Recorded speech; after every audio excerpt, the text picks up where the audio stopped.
And now here he is, Mr. This Is Your Life himself, Ralph Edwards. How do you do? And hello, hello, hello. Hi, everybody. How are you all tonight? Good? It's the whole nation watching in. Welcome again to This Is Your Life.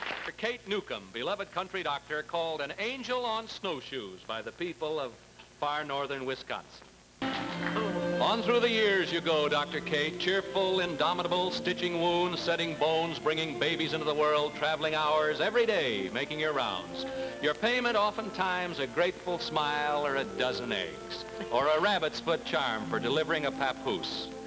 The walls of your little office there in Woodruff, Wisconsin are covered with pictures of the more than 3,000 babies you have delivered in 21 years without losing one mother. Typical of your sacrifices is the tale of another winter's night. This time there's a howling blizzard outside your cabin when your phone rings at 3 a.m. My son's wife was expecting her baby within a few months. That night, she suddenly became seriously ill. We were desperate, believing no one could possibly get through to us in that storm. Do you recognize that voice, Dr. Newcomb? That sounded like Larry Doolittle. His house was 2.5 miles off the main road and solidly blocked off by deep snow that night. And from his home near Boulder Junction, Wisconsin, here is your grateful friend, Mr. Larry Doolittle. Mr. Doolittle.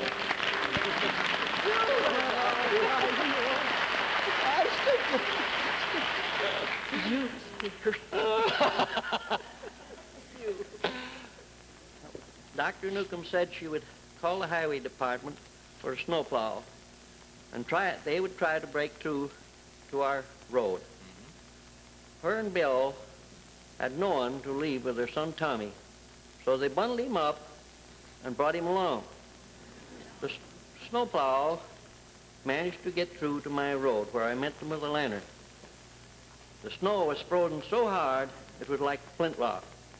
The blade of the plow hit the snow, but the plow stalled. I was desperate, thinking there was no chance of getting through.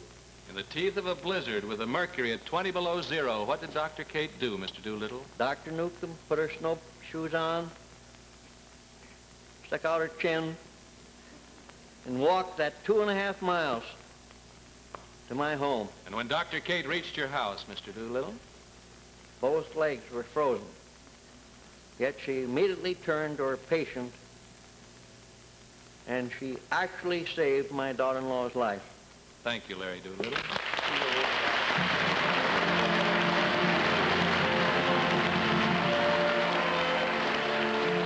During these years, the worst drain on your strength is the constant traveling to get to a hospital with your seriously ill or injured patients. There was no hospital anywhere near you.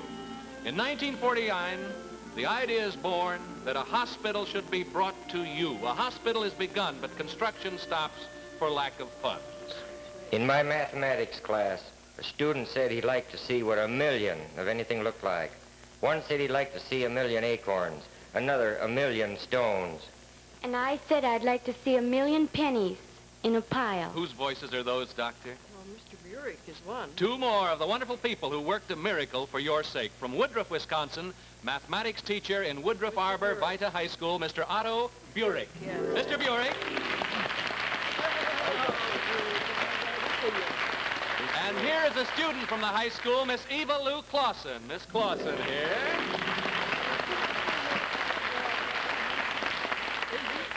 Miss Clausen, what happened when you said that you'd like to see 1,000,000 pennies in a pile? Huh? Mr. Burek said, all right, let's get 1,000,000 pennies and finish the hospital for Dr. Kate.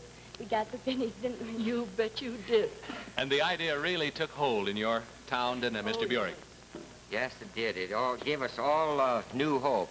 All the good people around in Woodruff that had worked so hard, they excavated the basement and erected the walls themselves. Men and the women, all alike, gave their time, all their spare time. But money for materials just run out. Thus, in a high school class, the amazing 1,000,000 penny parade begins for your hospital, Dr. Kate. That's right. Mr. Burek and a handful of high school students organized the appeal. They themselves do the hand addressing and mimeographing, isn't that right? Sending out their first 500 letters on November 5th, 1 year ago, eh? Newspapers pick up the story about you, and the Penny Crusade Press Association spread the news. At first, the pennies come in driblets. Then they begin to roll. From all over America and 23 foreign nations, pennies begin to pour in. Bring a hospital to Dr. Kate. Let's see 1 million pennies in a pile. And they did it. My, look at them all there, shoveled into the wheelbarrow. Right over here. On Memorial Day, a penny festival is held in Woodruff, and 10,000 people journey there to see 1 million pennies in a pile. $10,000 worth. And those people get so excited they toss $7,000 worth of additional pennies on the pile. Your hospital is nearly completed, Dr. Kate, and we'll have its grand opening, won't it, next Monday. The Lakeland Memorial Hospital, Woodruff, Wisconsin.